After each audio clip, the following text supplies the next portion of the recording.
Je démarrais en remerciant les animateurs du GDR pour cette invitation, en particulier Alexandre et Romain. Donc pour cette invitation et aussi pour les efforts que vous faites pour animer la communauté, qui en a bien besoin en ce moment. Donc c'est un plaisir de se retrouver effectivement à travers Zoom, on espère un peu plus plus tard, mais voilà, c'est un très bel effort que vous faites comme ça.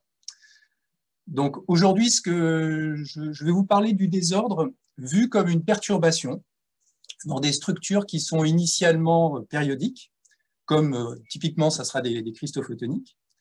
Donc on va voir la perturbation plutôt faible et de manière perturbation contrôlée. Alors j'évoquerai aussi d'autres types de perturbations que les désordres, un petit peu plus rapidement, des possibilités offertes par des brisures de symétrie qui permettent également de contrôler les propriétés optiques de structures photoniques. Donc en fait, en guise d'introduction, ce que je pourrais dire aussi, c'est que le point de vue sera peut-être un peu différent des deux premiers webinaires du GDR, puisqu'on est vraiment dans le cas de structure où il va y avoir une mémoire de cette périodicité des cristaux photoniques. Et je prendrai un point de vue un peu plus axé sur les dispositifs et aussi un peu la technologie. C'était un peu la demande d'Alexandre et du GDR d'avoir ce point de vue un petit peu différent. Donc, on va voir ça. Je m'appuierai sur des résultats qui ont été obtenus à l'INL, avec notamment l'équipe des chercheurs, enseignants, chercheurs et ingénieurs qui sont mentionnés ici, que je ne vais pas tous citer, des doctorants et des post-doctorants aussi qui ont participé à ces travaux, dont je vous présenterai quelques résultats. Et je voulais aussi souligner aussi le fait que je vous présenterai des résultats sur des lasers aléatoires qui ont été obtenus dans le cadre d'une riche collaboration avec le groupe Daeon-Soo Jeon à l'Université nationale de Séoul. Donc, une partie des résultats, la plupart en fait, ont été obtenus dans le cadre de l'équipe qui s'appelle dorénavant ILUM, Ingénierie et Conversion de Lumière, à l'INL. Donc, le point de vue de départ qu'on peut prendre, c'est en fait la recherche de fonctionnalités photoniques qui est basée sur l'exploitation de structures ultra compactes. Donc, ces fonctionnalités, ça peut être des absorbeurs solaires pour le photovoltaïque ou pour les carburants solaires. On peut être dans le cas du water splitting ou de la photosynthèse artificielle, par exemple. On peut générer des émetteurs en espace libre, qu'ils soient des lasers à émission verticale ou des LED, ou des fonctions qui sont de type photonique intégré sur puce. Donc, on peut avoir des lasers à émission dans le plan, des composants non linéaires ou autres. Alors, on va s'intéresser à des structures et dispositifs qui permettent, par exemple, dans le cadre de l'émission de lumière, à opérer avec un bas seuil, donc une faible consommation énergétique. Dans le cadre de la conversion de lumière, il faut avoir un haut rendement avec des structures très compactes, ou faire du traitement tout optique de l'information avec des briques ultra compactes également et faiblement consommatrices. Donc ça, c'est ce qu'on veut faire. Et donc, comment le faire? Alors, il faut traduire ça en termes de propriétés optiques que l'on attend de structures photoniques. Donc, pour les absorbeurs solaires, il faut piéger la lumière sur une très vaste gamme spectrale, surtout le spectre solaire, avec une très grande acceptance angulaire également. Donc là, on va utiliser des structures photoniques qui peuvent avoir des résonances, mais des résonances qui sont relativement faibles en termes de facteurs de qualité. On va plutôt être quelques dizaines, voire quelques centaines. Pour les émetteurs en espace libre, alors s'il s'agit de laser, il faut au contraire avoir une sélectivité spectrale bien plus élevée, pour les LED un petit peu moins. Et il faut aussi, selon les applications, contrôler l'émission verticale, qui peut être directive ou non selon ce qu'on recherche, pour les LED par exemple. Et enfin, sur les dispositifs intégrés sur puce, on est en général avec des structures qui visent à avoir une très haute sélectivité spectrale, une très forte finesse spectrale, et où on vise une opération guidée dans le plan, alors pour des circuits intégrés photoniques, voire des fonctionnalités plus avancées qui exploiteraient de la polaritonique. Mais on va être ici dans le cas, des lasers comme ces dispositifs, d'utilisation de résonance où on cherche à avoir des facteurs de qualité bien plus élevés que ce que l'on a dans les absorbeurs solaires. Donc, il faut maîtriser le facteur de qualité avec des structures ultra compactes. Et il faut aussi maîtriser le couplage entre les modes résonants qu'on va exploiter et le milieu extérieur, notamment le continuum des modes rayonnés. Donc, avec soit un diagramme de rayonnement contrôlé, soit justement une inhibition de ce rayonnement dans le cadre des dispositifs intégrés sur puce. Donc, la brique de base qu'on va utiliser pour tout ça, sur lesquelles on va perturber, on va s'amuser à perturber ça ultérieurement, c'est le cristal photonique planaire bidimensionnel, ou autrement dit une métasurface diélectrique périodique, fondée sur une couche mince de haut indice, structurée périodiquement, avec une période de l'ordre de la longueur d'onde du photon, sur un substrat haute, par exemple, de faible indice. On reconnaît la structure de bande habituelle de ce type de structure-là. On va s'intéresser au départ aux modes de lumière lente, ces modes de bloc avec des bandes plates ici, à faible vitesse de groupe, que l'on peut trouver en dessous de la ligne de lumière, donc qui vont permettre de communiquer avec le plan de la couche ou au-dessus de la ligne de lumière où on peut communiquer avec le continuum des modes rayonnés. Alors maintenant, si on prend le point de vue technologique, on a notre structure cible ici. Là, on peut réaliser ça avec un grand nombre de matériaux différents. Alors, des matériaux qui permettraient d'absorber la lumière, par exemple pour le solaire, le silicium cristallin, silicium ou d'autres matériaux amorphes, voire des perovskites hybrides halogénés. Donc, qui sont des matériaux un peu plus futuristes pour le photovoltaïque. Et dans le cas des émetteurs de lumière, alors pour aussi repartir des semi-conducteurs, mais plutôt 3,5, par exemple de la filière INP, des matériaux aussi amorphes comme indiqué ici, ou d'autres matériaux de type perovskite hybride qui sont adaptés, par exemple, à la réalisation de LED.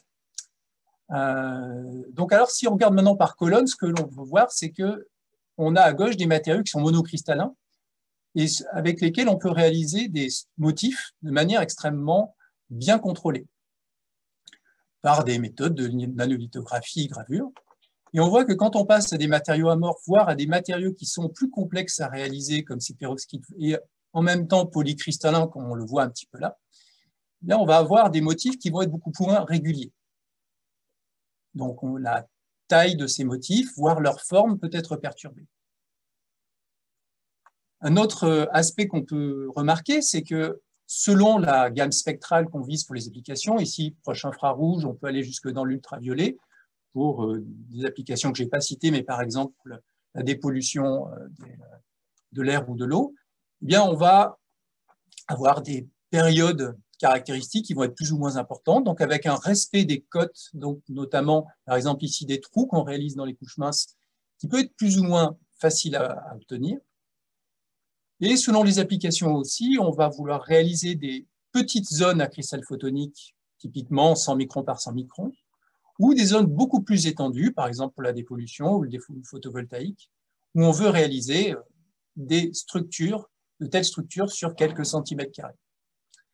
Alors ça a un impact direct sur la tolérance qu'on va avoir en termes de rayons, par exemple, de ces trous, ici, avec la lithographie par faisceau d'électrons et la gravure plasma, et avec une période relativement élevée, on a un bon respect de la dimension visée, alors que c'est plus tellement le cas avec ces structures à petite période et réalisées sur des grandes surfaces, par exemple en utilisant la lithographie par interférence laser.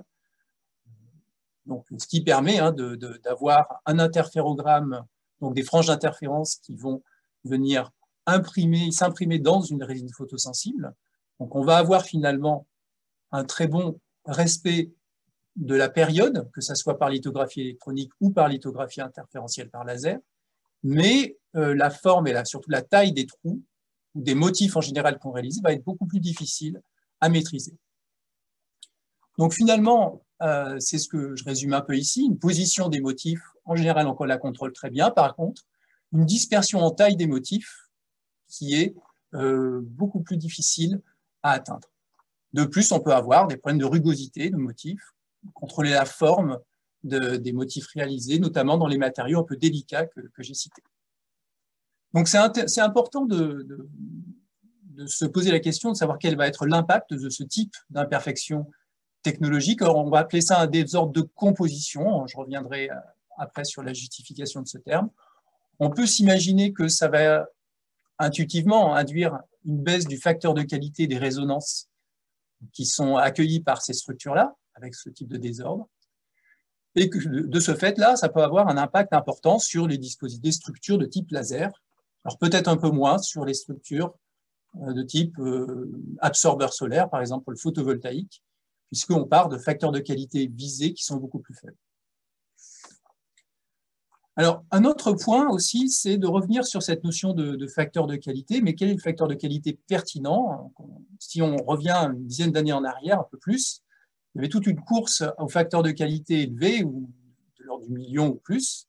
Donc, est-ce que ça, c'est pertinent ou pas? Donc, il faut toujours se poser la question. Donc, est-ce qu'on va s'attendre à des problèmes dans le cadre de ces technologies et de contrôle de la taille des motifs? Alors, si on veut avoir une absorption large bande, ce n'est pas très important, c'est plus important dans le cas d'une émission laser, mais peut-être qu'un facteur de qualité de 100 000 n'est pas non plus nécessaire. Et ça dépend aussi, non seulement de l'application, mais aussi du milieu et du type d'effet physique qu'on va rechercher. Par exemple, dans le cas d'un milieu de force d'oscillateur importante, comme certaines perovskites hybrides ou d'autres matériaux, et si l'on recherche des fonctions de type polaritonique, on n'a pas besoin de facteurs de qualité très élevés. Voilà, c'était pour poser un petit peu l'intérêt et les limites de ces types de structures-là. Alors, je vais revenir sur deux exemples, un exemple autour des lasers et puis un exemple autour des cellules photovoltaïques. On va voir l'impact du désordre. Donc, dans le cas des lasers, donc voici, on travaille dessus depuis une vingtaine d'années, hein, comme on voit ici, avec des structures périodiques où on exploite des modes de bord de bande, et puis on voit qu'on arrive à obtenir de l'émission laser avec des facteurs de qualité de l'ordre du millier. Et par ailleurs, donc on va parler aussi de cellules solaires qui sont fondées sur l'exploitation de couches minces de silicium cristallin de l'ordre du micron, sur lesquelles on va réaliser des structures type cristaux photoniques, où on a pu montrer que ces structures-là permettent d'augmenter le courant de court-circuit et donc l'efficacité, le rendement de conversion de manière substantielle, avec des structures simplement périodiques. Donc voilà, je vais revenir sur ces deux types de structures. S'agissant du micro-laser, on va voir l'impact du désordre de composition dans ces cristaux photoniques, on va voir comment l'exploiter, et puis je montrerai plus rapidement un exemple de manipulation des modellements d'une autre manière, par des ruptures de symétrie. Et puis, je reviendrai ensuite sur les cristaux photoniques pour le piégeage des photons dans les cellules solaires, où là, on verra plutôt une sorte de pseudo-désordre que je vais vous montrer après. Voilà, donc on revient sur nos lasers. Je vous ai montré ici, hein, ça c'est quelque chose qu'on a réalisé il y a longtemps. Vous voyez le cristal photonique qui n'est pas parfait, les trous sont un petit peu cabossés, ils ne sont pas tous pareils. Donc effectivement, on peut avoir un désordre déjà inhérent à cette structure où on vise une parfaite régularité. Donc on a un laser monomode qui émet gentiment en utilisant un mode de bord de bande de valence, en fait, ici. C'est le mode en K qu'on va utiliser pour ce type de laser-là. Là, le design est simple, hein, il suffit, avec ces courbes de dispersion, de choisir la période A du cristal photonique de telle manière à ce que A sur lambda corresponde à ce bord de bande ici, à ce mode de lumière lente. Alors, si on veut aller un peu plus loin, si on veut contrôler et éventuellement augmenter le facteur de qualité de ces résonances, éventuellement, si on veut limiter le seuil de ces lasers, vous avez vu qu'il est relativement élevé, on était de l'ordre du milliwatt sur ces premières expériences, bien, une première possibilité, ce qui a été très largement publié dans la fin des années 2000, hein, c'est de faire des hétérostructures photoniques en modifiant localement les paramètres topographiques, par exemple ici, le rayon des trous du cristal photonique. Voilà, on fait une hétérostructure et on arrive comme cela à contrôler, à augmenter très fortement le facteur de qualité, éventuellement réduire le volume modal. Donc, ça a été fait chez nous pour ces structures-là, un peu avant, avec des guides de cristaux photoniques au départ dans les équipes japonaises de Noda et Notomi. Donc, l'autre manière de faire dont je vais parler maintenant, c'est justement d'utiliser un désordre, dit désordre d'alliage. Donc, ça va être justement, l'idée, c'est d'induire volontairement, donc en lithographiant, hein, en gardant ces technologies de type top-down, en réalisant des trous de rayons différents. Alors, pour ça, on a choisi de suivre le schéma choisi par le groupe de Conti, qui nous indique qu'on va choisir des rayons de trous, alors sur la base d'un rayon nominal pour la structure parfaitement périodique, mais on induit une déviation alors qui va prendre des valeurs discrètes ici, qui prend un certain nombre de valeurs, par exemple dans le cas de cet habillage ici, quaternaire, qui va prendre 4 valeurs différentes, entre moins 1,5 et plus 1,5, et un facteur qu'on appelle gamma, qui est le degré de désordre, qui va pouvoir prendre des valeurs complètement arbitraires. Donc gamma égale 0, on a une structure parfaitement périodique. Et ensuite, lorsqu'on augmente gamma, on va arriver à cette situation-là pour gamma égale 0,6 pour un alliage à cristal photonique quaternaire. Donc, vous voyez que là, on voit très bien qu'on a un désordre et 4 types, entre guillemets, d'atomes différents. Donc si on regarde maintenant la structure, alors on retrouve notre cristal photonique de départ, sa courbe de dispersion, ses modes de bord de bande à vitesse de groupe qui tendent vers 0 en dessous de la ligne de lumière, donc parfaitement confinés dans le plan. Donc la question, c'est qu'est-ce qui va se passer lorsqu'on augmente ce degré de désordre, gamma. Donc à partir de ces modes de bord de bande, qu'est-ce qui va se passer? On peut se poser la question, on sait qu'on a potentiellement des queues de bande qui rentrent ici, vous voyez la densité d'état photonique, le gap photonique entre les modes de bord de bande. Bien ici, on peut avoir des queues de bande qui pourraient éventuellement être peuplées par les modes. Est-ce que c'est ça qui se passe? Est-ce qu'on va regarder directement? Donc pour ça, l'approche qui a été choisie, c'est de réaliser un certain nombre de structures du cristal photonique parfait à un cristal photonique avec un désordre relativement important. Et pour chacune de ces structures, on va faire une étude spectroscopique, hein, donc on va faire de la microphotoluminescence en excitant optiquement et on regarde justement quels sont les pics, donc les modes qui vont être excités dans le cas de chacune de ces structures lorsque le degré de désordre augmente. Et on regarde la même chose en simulation électromagnétique du type FDTD. Donc pour la structure parfaitement régulière, on voit qu'on a ce mode isolé ici, un laser monomode ici, qu'on retrouve très bien, qui est le même que ce que je vous ai montré au départ. Et lorsqu'on augmente le désordre, vous avez des pics supplémentaires, des modes laser supplémentaires en fait, qui apparaissent, et qui apparaissent à l'intérieur du bandgap. Donc effectivement, on rentre dans la queue de bande de la structure. Donc ça, on le retrouve très bien en simulation FDTD, où on part du bord de bande et on va peupler l'intérieur. Alors maintenant, c'est une représentation ici que je vous montre de ces mêmes résultats, mais où on voit la longueur d'onde de ces pics laser en fonction du degré de désordre en spectroscopie expérimentale et en FDTD. Donc ce que vous voyez ici, c'est qu'on a le bandgap à nouveau. On voit qu'on peuple progressivement la bande interdite photonique, à la fois du côté de la bande de valence, mais on le voit bien aussi avec la FDTD, aussi du côté à partir de la bande de conduction. Si vous n'êtes pas nombreux, ça va à 2. Donc ici, ce que l'on peut voir, c'est que l'origine de ces modes-là, eh bien, c'est bien les bords de bande, K1 ici et M2 là. Et ce que l'on voit en plus, donc on a un remplissage graduel de la bande interdite photonique, mais aussi on a une pénétration de la bande interdite photonique qui n'est pas linéaire, qui est super linéaire. Et ça, c'est caractéristique de ce qu'on voit dans le matériau, dans la physique du solide avec la queue d'Urbach. Alors ça, on a vu spectralement comment ça se passait. Maintenant, en collaboration avec les collègues de Séoul, on a regardé aussi ce qui se passait spatialement, donc en utilisant la microscopie en champ proche optique, donc qui a été développée initialement avec ce type de montage-là et ce type d'échantillon-là à l'INL et qui ont été reproduits en Corée. Donc vous voyez que l'échantillon est très particulier, qui est schématisé là. Donc on a une couche mince avec d'INP, avec nos puits quantiques émetteurs de lumière, qui est reporté sur un substrat transparent de silice fondu, et on vient l'exciter, le pomper par la face arrière.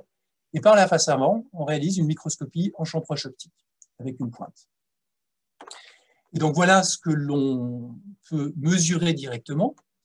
Donc, vous voyez toujours la comparaison entre l'expérience et la FDTD, sans perturbation. Alors, théoriquement sans perturbation, on a toujours un peu de perturbation avec les échantillons réalisés, ils ne sont pas parfaitement homogènes comme je vous l'ai dit après.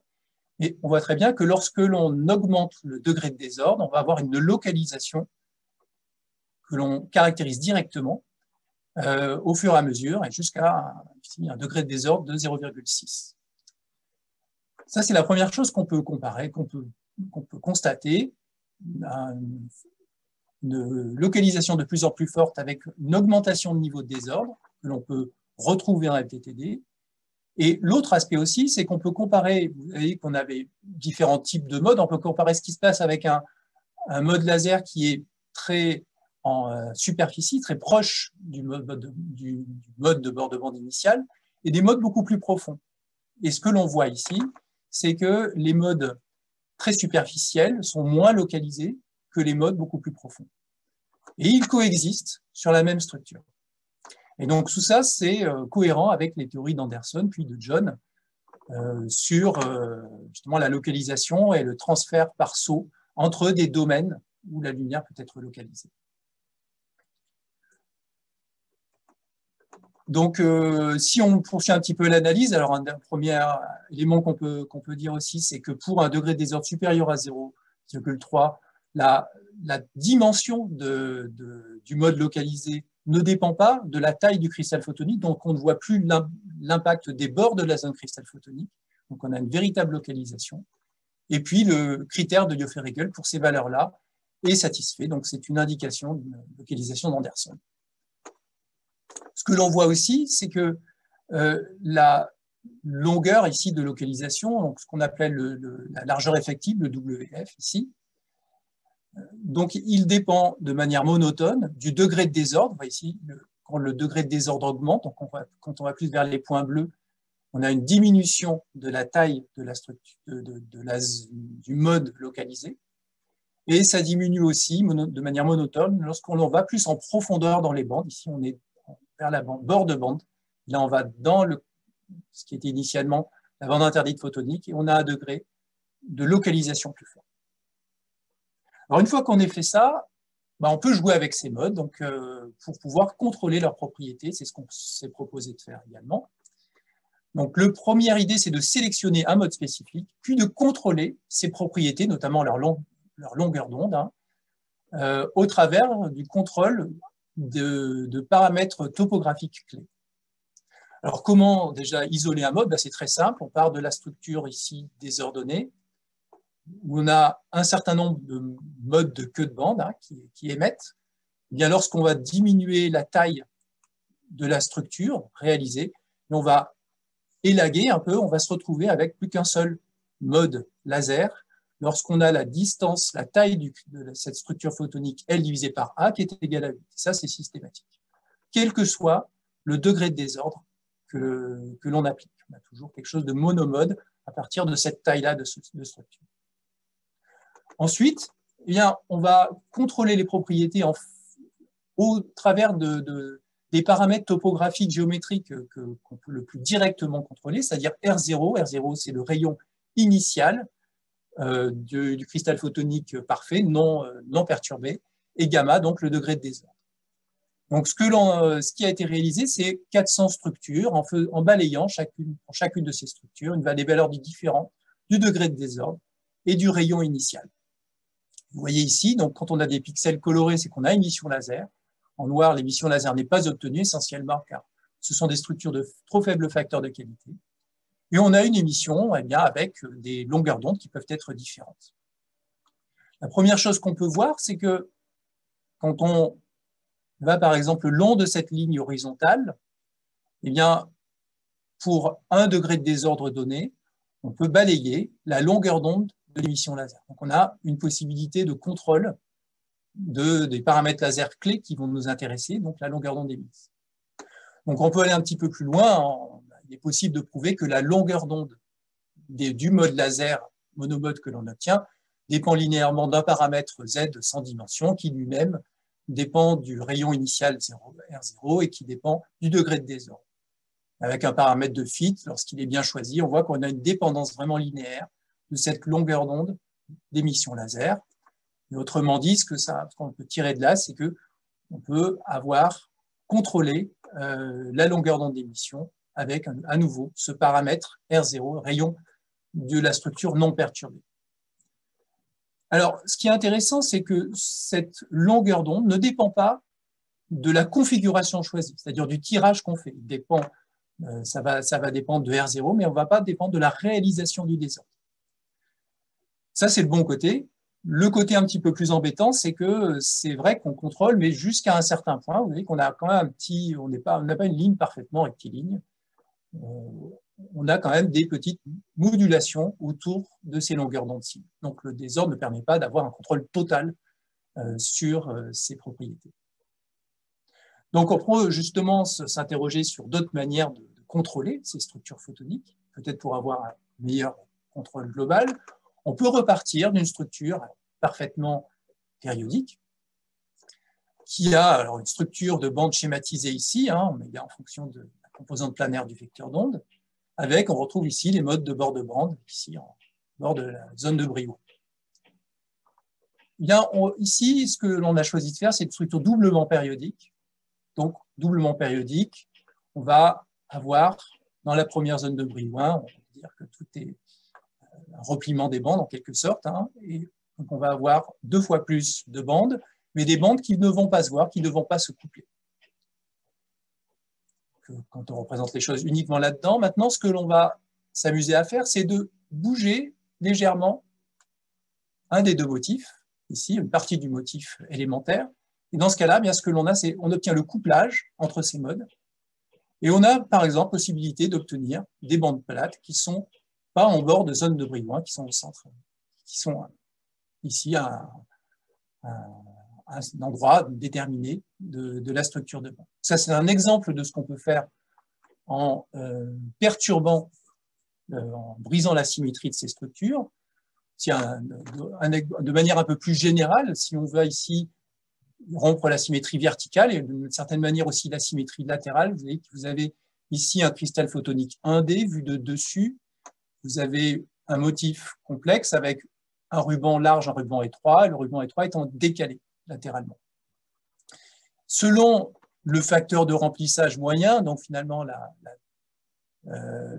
largeur moyenne des fentes d'air, eh bien on va pouvoir obtenir des courbes de dispersion qui vont pouvoir aller de manière assez continue d'un cône de Dirac jusqu'à une bande ultra plate, des paraboles un peu plus classiques, des modes de lumière lente, voire des modes ici, où on a des modes en M ou en W, et ce qui font penser aussi un peu au fait qu'on peut avoir des minima de la vitesse de groupe qui ne sont pas en bord de zone de Brillouin au centre. Donc ça, on peut l'exploiter en réalisant, par exemple, une structure qui est dotée d'un gain optique. Donc la simulation nous montre que l'on peut avoir un mode de lumière lente.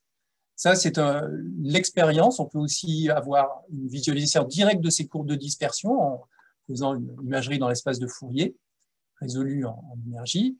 Donc, vous voyez qu'on a ces modes de lumière lente quand on vient pomper gentiment cette structure. Maintenant, quand on vient pomper optiquement avec une puissance plus forte, on retrouve l'émission laser, et une émission laser qui n'est pas verticale, qui est à un angle oblique, donc qui se retrouve sur ce minimum qui n'est pas à 90 degrés. Donc ici, par exemple, à 20 degrés. Donc c'est un exemple simple de l'utilisation de ces brisures de symétrie pour pouvoir avoir une fonctionnalité photonique originale. Alors, je reviens maintenant alors un peu plus rapidement sur l'autre type de dispositifs dont j'ai parlé au début, donc les cellules solaires photovoltaïques, dotées de cristaux photoniques, donc de structures régulières ici, qui permettent, comme je l'ai dit tout à l'heure, d'augmenter l'absorption lumineuse, donc le courant de court-circuit et donc l'efficacité de ces cellules. Donc, la raison de l'augmentation de ce courant de court-circuit, c'est l'augmentation de l'absorption, alors sur tout le spectre solaire qui nous intéresse. Vous voyez ici la comparaison entre une couche plane et puis une couche structurée. Vous voyez qu'on a toujours une augmentation, une absorption plus importante. On peut comparer avec la limite lambertienne, les limites de Diablonowitch, ici, qui montre que voilà, c'est 4 fois n carré qui serait l'augmentation de la durée de vie ou de la longueur parcourue par le photon dans un absorbeur.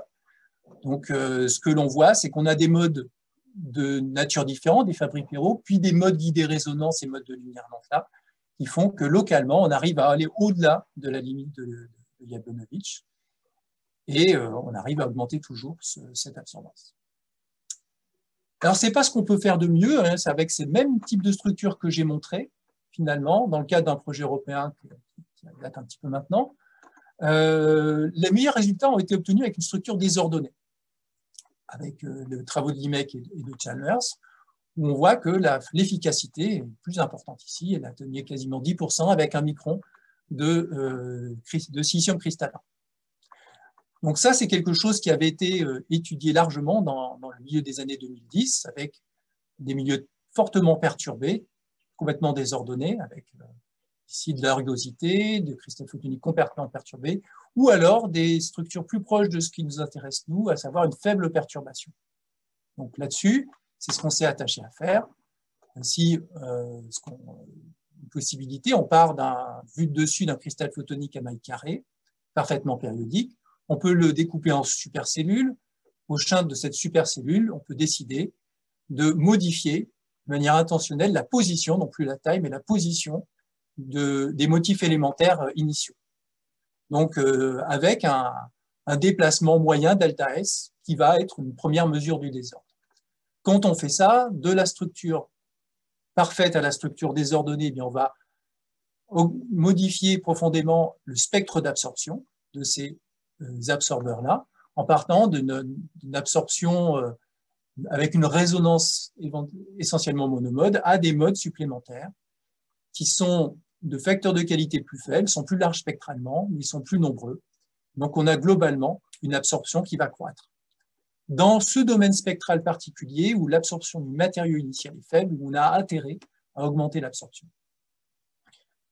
Expérimentalement, voilà ce que l'on trouve. Hein, donc ça, c'est la simulation et ici en haut l'expérience, où vous voyez que en partant d'un déplacement delta S de départ nul, eh bien on va augmenter l'absorption intégrée avec un déplacement qui est, on a une certaine déplacement optimal, puis on a une chute à nouveau.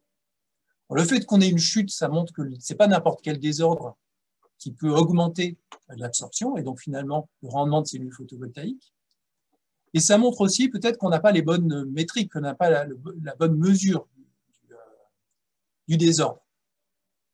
Donc on s'est intéressé à trouver une meilleure caractérisation du désordre, une possibilité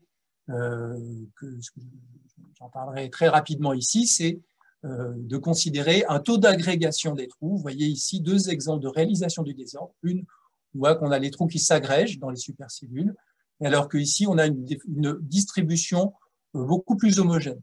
Et donc, lorsque l'on regarde, en faisant des tirages différents, quelle est la meilleure configuration en termes de gain sur le courant de court-circuit que l'on peut atteindre, eh bien, c'est une distribution qui est plus homogène, qui permet d'optimiser le courant de court-circuit et donc le rendement d'une telle cellule. Voilà, donc pour conclure, ce que je voulais illustrer ici, c'est que pour l'utilisation du désordre, ça peut être une ressource, hein, que ce soit le désordre de composition, qui permet d'avoir des lasers monomodes, de longueur d'onde, mais aussi de taille de mode que l'on peut contrôler, et un pseudo-désordre, donc plus dans le domaine du photovoltaïque, on peut contrôler l'absorption de la lumière, notamment dans le domaine spectral, où les matériaux absorbent peu. Donc, on peut avoir 2 types de dispersion, de perturbations, avec des brisures de symétrie, où on peut avoir accès à un grand nombre de configurations différentes de courbes de dispersion qu'on peut exploiter. Alors, on peut aller vers des structures de type topologique, où on a des structures qui seraient éventuellement tolérantes au désordre ou aux imperfections technologiques, si on pousse un peu plus loin.